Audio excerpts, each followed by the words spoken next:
there is good news. You can now watch the major broadcast networks over the internet for free with an app called Freely if you live in the UK.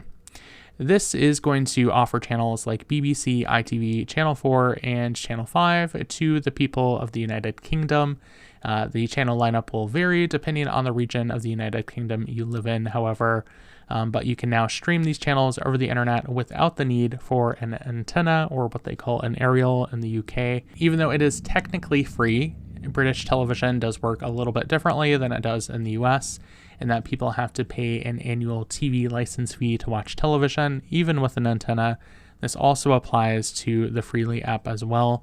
But this is seen as something as just kind of a last-ditch effort for these broadcast channels to stay alive as more people switch over to things like Netflix and Disney+.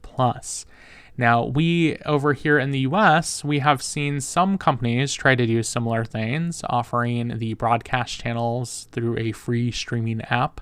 One of the recent examples of that was Lowcast, and it was unfortunately shut down. A difference with Lowcast and Freely over in the UK, however, is that with Freely, they are going with the cooperation of the broadcasters.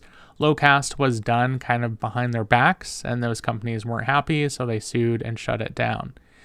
And now, what does this mean for the future of, broadcast television in the US? Now that they're doing this in the UK, are we going to see something similar in the United States?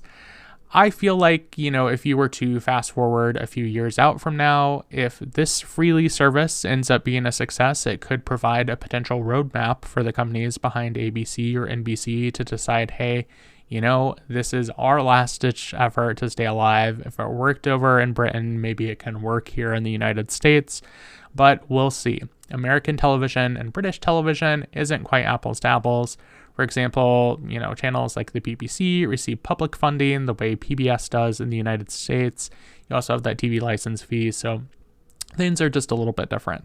But it is interesting to observe, if you are an American and you really wish you could watch the channels for free over the internet, they're doing that in the UK, so why couldn't they do that here?